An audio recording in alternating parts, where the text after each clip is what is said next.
الحمد لله وكفى وسلام على عباده الذين اصطفى خصوصا على سيد الرسل وخاتم الأنبياء وعلى آله وأصحابه الأتقياء أما بعد فأعوذ بالله من الشيطان الرجيم بسم الله الرحمن الرحيم وقل لعبادي يقولوا التي هي أحسن إن الشيطان ينزغ بينهم إن الشيطان كان للإنسان عدوا مبينا ربكم أعلم بكم إن يشأ يرحمكم أو إن يشأ يعذبكم وما أرسلناك عليهم وكيلا وربك أعلم بمن في السماوات والأرض ولقد فضلنا بعض النبيين على بعض وآتينا داود زبورا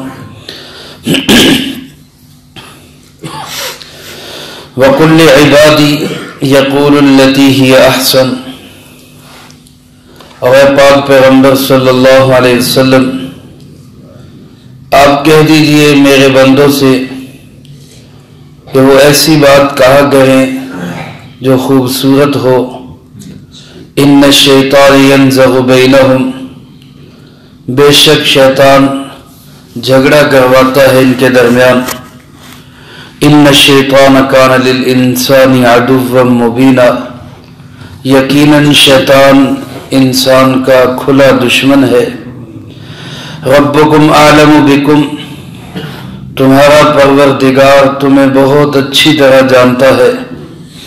ان یشاء یرحمکم او ان یشاء یعذبکم اگر وہ چاہے تم پہ رحم کرے یا اگر وہ چاہے تمہیں عذاب دے وما ارسلناک علیہم وکیلا اور ہم نے نہیں بھیجا آپ کو ان پر ذمہ دار بنا کر وَرَبُّكَ أَعْلَمُ بِمَنْ فِي السَّمَاوَاتِ وَالْأَرْضِ اور تیرا پالنے والا بہت اچھی طرح جانتا ہے کون ہے آسمانوں میں اور کون ہے زمین میں وَلَقَدْ فَضَّلْنَا بَعْضَ النَّبِيِّينَ عَلَى بَعْضٍ اور یقیناً ہم نے فضیلت دی بعض نبیوں پر علیہم الصلاۃ والسلام وآتینا داود زبورا اور ہم نے ہی داود علیہ الصلاۃ والسلام کو زبور عطا کی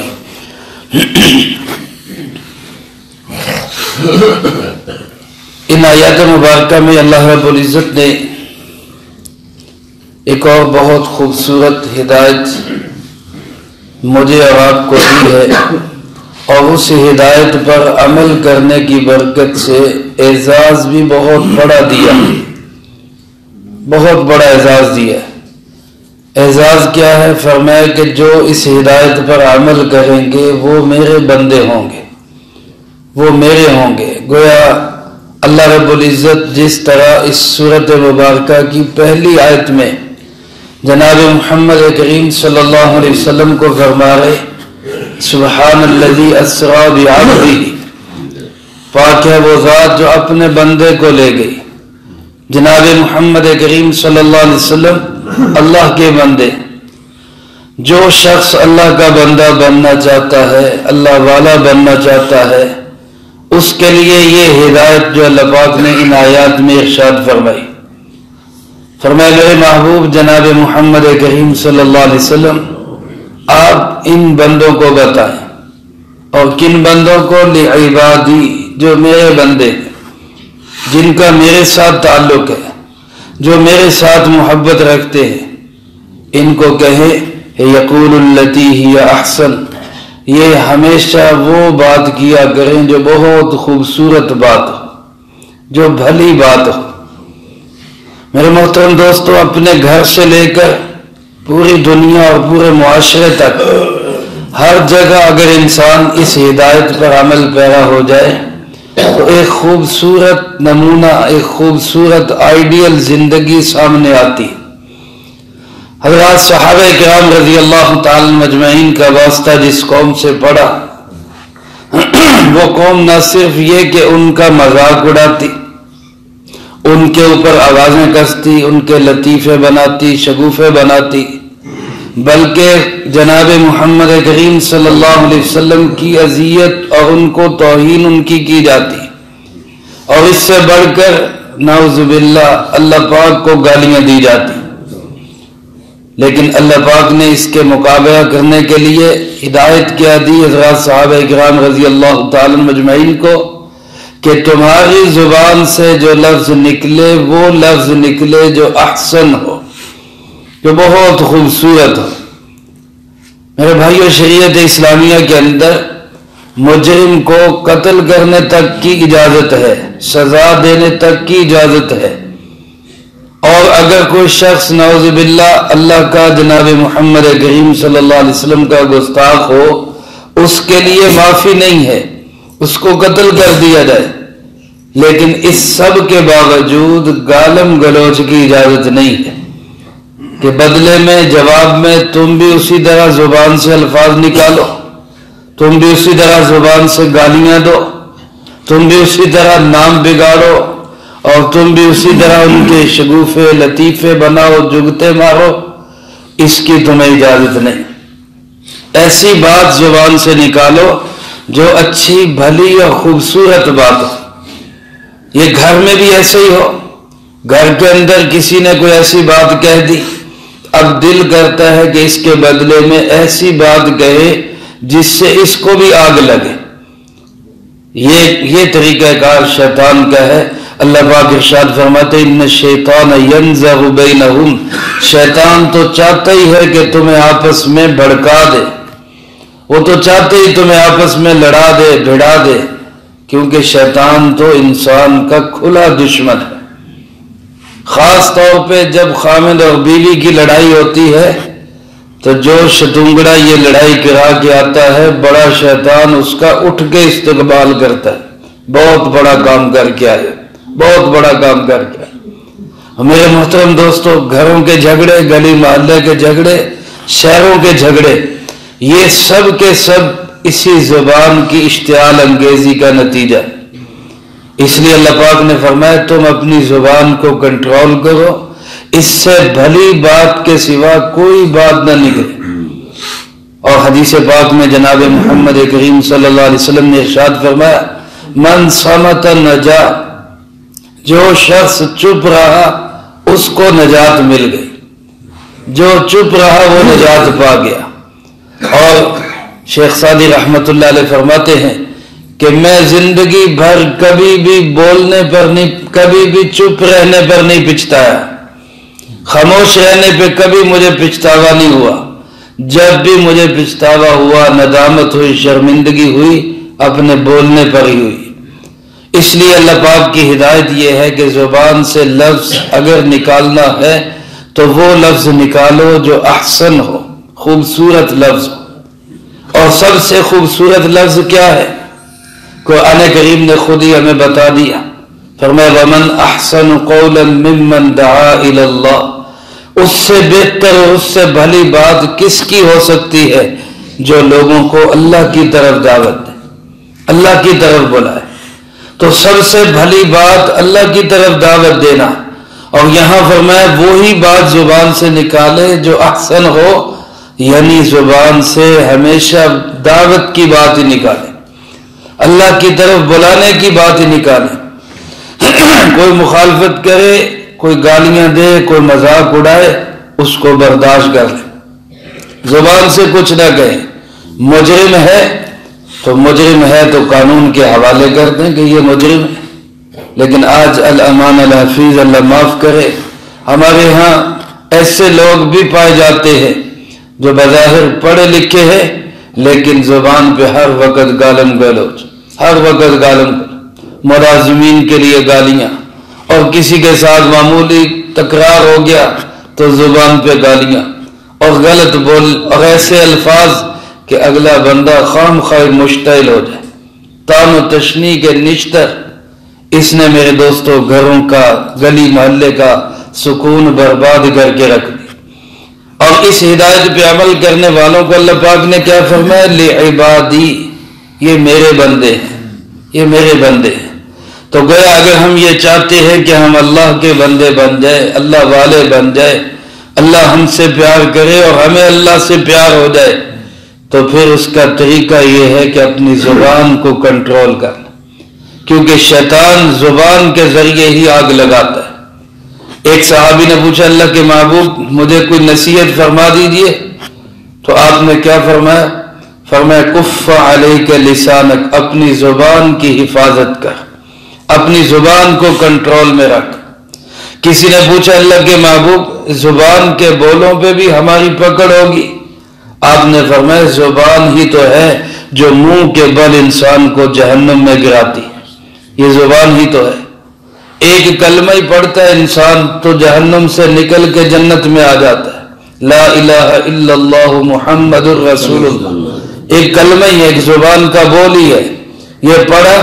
جہنم بجھ گئی، جنت میں انسان کو داخلہ مل گئی۔ یہی ایک کلمہ خدا نہ خواستہ، 1000 دفعہ خدا نہ خواستہ زبان سے کلمہ کفر نکل گیا، ایک کلمہ ہی ہے، انسان ادھر سے ادھر چلا گیا۔ اس لیے فرمایا اس زبان کو کنٹرول میں رکھو۔ باقی فرمایا ربک اعلم، تمہارا رب جو ہے ربکم اعلم بکم، تمہارا پروردگار تمہیں بہت اچھی طرح جانتا ہے، تمہارے اندر کیا ہے وہ تمہیں پالنے والا جانتا ہے۔ جیسے دوسری جگہ فرمایا فلا تزکوا انفسکم هو اعلم بمن اتقى، اپنی خوبیاں مت بیان کرو، اس کو سب پتہ ہے تم کتنے پانی میں ہو، وہ بہت اچھی طرح جانتا ہے، میں ایسا میں ایسا میں ایسا کچھ نہیں، وہ اللہ بہت اچھی طرح جانتا ہے۔ ان یشاء یرحمکم، وہ چاہے تمام تر گناہوں کے باوجود تم پہ رحم کر دے، کوئی پوچھنے والا نہیں۔ اور ان یشاء یعذبکم، وہ چاہے تمام تر نیکیوں کے باوجود تمہیں عذاب میں مبتلا کر دے، پھر بھی ظلم نہیں ہوگا، پھر بھی اس کی طرف سے ظلم نہیں ہوگا، کیونکہ ہماری ساری زندگی کی عبادتیں ریاضتیں مل کر اس کی ایک نعمت کا بھی مقابلہ نہیں کر سکتی۔ تو جب اس کے نعمتوں کے مقابلے میں ہماری عبادتوں کی کوئی حیثیت ہی نہیں، تو پھر اس کی عبادت، اس کی شایان شان کہاں ہم نے کی؟ تو ساری عبادتوں کے باوجود بھی وہ عذاب میں مبتلا کر دے، پھر بھی وہ ظالم نہیں ہے، پھر بھی اللہ کی طرف سے ظلم نہیں ہے، پھر بھی عین عدل اور عین انصاف ہے۔ فرمایا یہ سارے بندے اللہ کے بندے ہیں، اللہ جس کو چاہے جس کیفیت میں رکھے، آپ پر لازم نہیں کہ ان کو ضروری آپ نے ہدایت پر ہی لے کے آنا ہے۔ ما ارسلناک علیہم وکیلا، اے محبوب کبریا جناب محمد مصطفیٰ صلی اللہ علیہ وسلم، آپ ان پہ نگہبان نہیں ہے، ذمہ دار نہیں ہے کہ لازمی سب کو ہدایت پر لے کے آنا۔ آپ کا کام تبلیغ ہے، تبلیغ کرے، پیغام پہنچائے، لوگوں کو ساری بات کھول کے بتائے،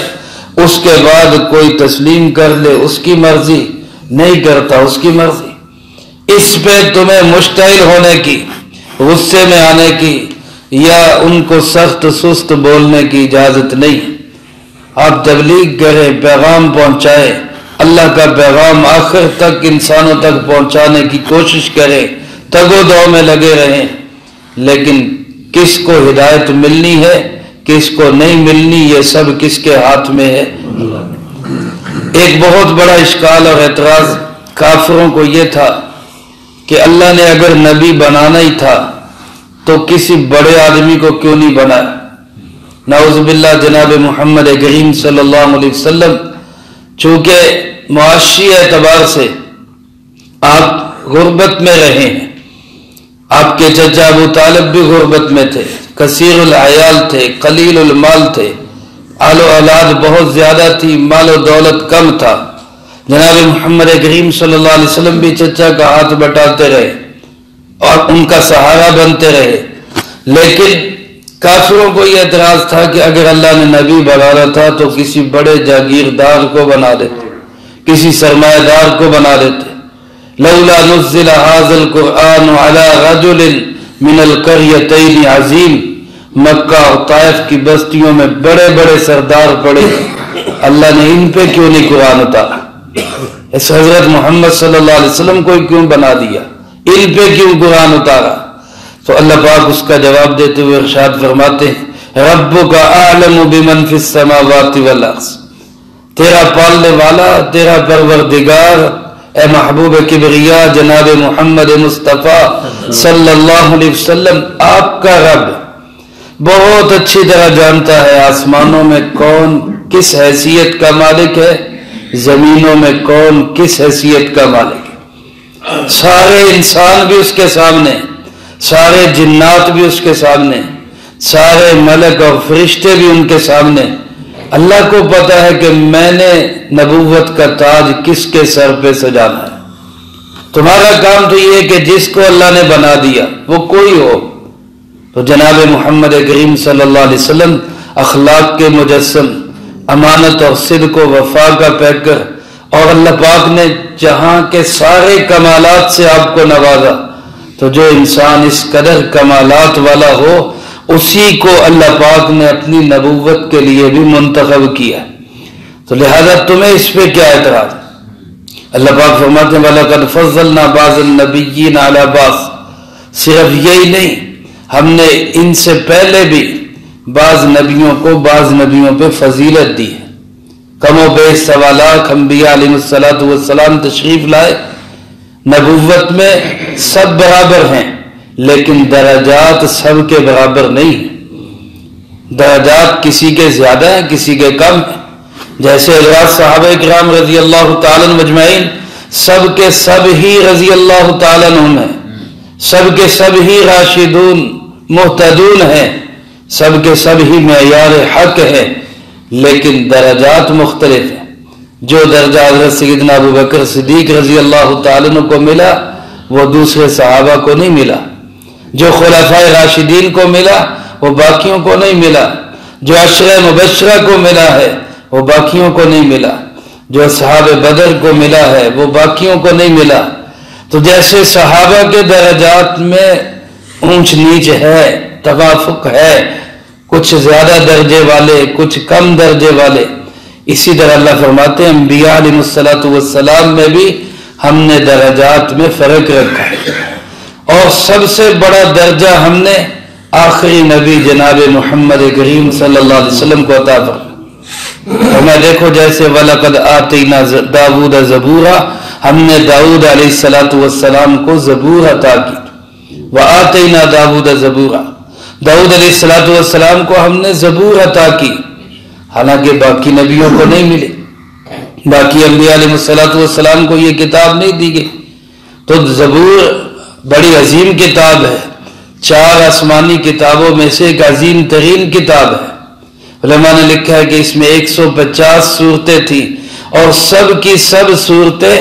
اللہ کی حمد و ثنا پہ مشتمل تھی۔ اس میں حلال و حرام کے احکامات نہیں تھے، اور چیزیں نہیں تھی، صرف اللہ کی تعریف۔ اور علماء فرماتے ہیں یہاں زبور کا ذکر خاص طور پہ اس لیے بھی کیا کہ زبور کے متعلق قرآن کریم نے بتایا ہے، اس میں جناب محمد کریم صلی اللہ علیہ وسلم کا تذکرہ بھی ہے، اور ان الفاظ کے اندر ہے کہ اللہ آپ کو زمین پر قبضہ نصیب فرمائے گا۔ فرمایا وَلَقَدْ كَتَبْنَا فِي الزَّبُورِ مِن بَعْدِ الذِّكْرِ أَنَّ الْأَرْضَ يَرِثُهَا عِبَادِيَ الصَّالِحُونَ، ہم نے زبور کے اندر یہ بات لکھ دی تھی کہ میری اس زمین کے وارث میرے نیک بندے بنیں گے، جناب محمد کریم صلی اللہ علیہ وسلم بنیں گے، خلفائے راشدین بنیں گے۔ تو امت مسلمہ کو زمین کی باغ دوڑ سنبھالی جائے گی، امت مسلمہ کو زمین کی مملکت اور حکومت دی جائے گی۔ اللہ فرماتے ہیں کہ میں نے زبور میں پہلے ہی لکھ دیا تھا، لہذا اگر آج میرے محبوب کو عزت مل رہی ہے، میرے محبوب کے صحابہ چمک رہے ہیں، تو پریشان ہونے کی ضرورت نہیں، یہ عزت اللہ نے ان کے نصیب میں پہلے سے لکھ دی تھی۔ اور میرے محترم دوستو، جناب محمد کریم صلی اللہ علیہ وسلم کا نظام ہی آج ہمارے پاس ہے۔ اگر آپ کی دعوت کو لے کر اٹھیں گے، یہ زمین ساری اللہ کی ہے، اللہ اپنے نیک بندوں کو اس کا وارث بنائے گا، لیکن شرط یہ ہے کہ ہم دین کی محنت کو اپنی زندگی کا نصب العین بنائیں، دنیاوی تقاضوں کو دوسرے نمبر پہ رکھیں۔ آج بدقسمتی سے ہماری زندگی کے نصب العین بدل گئے، بلڈنگ سازی رہ گئی، کاروبار کی ترقی رہ گئی، دنیا کے اندر اونچا بننا رہ گیا، حالانکہ ان سب سے بڑا نصب العین یہ ہونا چاہیے تھا کہ اللہ کا کلمہ سب سے اونچا ہو جائے۔ ہماری زندگی کا مقصد یہ ہے کہ اللہ کا دین سب دینوں سے اونچا ہو جائے۔ اس کے لیے جب ہم اپنی زندگی کو کھپائیں گے اور لگائیں گے تو یقیناً اللہ کی رحمتیں، برکتیں، مددیں، نصرتیں اسی طرح ہمارے ساتھ ہوں گی جس طرح جناب نبی پاک صلی اللہ علیہ وسلم کے ساتھ تھی، اور جس طرح حضرات صحابہ اکرام رضی اللہ تعالی مجمعین کے ساتھ تھی۔ اس لیے آج اسی کی ضرورت ہے کہ ہم اللہ کے دین کی تگ و دو اور محنت میں لگیں۔ پھر اگر کوئی نہیں تسلیم کرتا، کوئی نہیں مانتا، تو اس پہ ہمیں مشتعل ہونے کی ضرورت نہیں، بے چین ہونے کی ضرورت تو ہے لیکن گالن گلوچ کی ضرورت نہیں۔ اس پہ ہمارے اندر تو کڑن ہو لیکن اس کڑن کو ہم غلط اور گندے الفاظ سے باہر نہ نکالیں۔ یہ قرآن کریم کی ہمیں ہدایت ہے۔ اللہ مجھے آپ کو سب کو ان ہدایات پہ عمل کرنے کی اور ایک اچھا انسان بن کے زندگی گزارنے کی توفیق نصیب فرمائے۔ اللہم لک الحمد کما ینبغی لجلال وجہک وعظیم سلطانک، اللہم لا احصی ثناء علیک انت کما اثنیت علی نفسک، اللہم لک الحمد کما انت اہل، صلی علی محمد کما انت اہل، وافعل بنا ما انت اہل فإنك أهل التقوى وأهل المغفرة، اللهم ربنا ظلمنا أنفسنا وإن لم تغفر لنا وترحمنا لنكونن من الخاسرين، اللهم ربنا هب لنا من أزواجنا وذرياتنا قرة أعين واجعلنا للمتقين إماما، اللهم أحسن عاقبتنا في الأمور كلها وأجرنا من خزي الدنيا وعذاب الآخرة،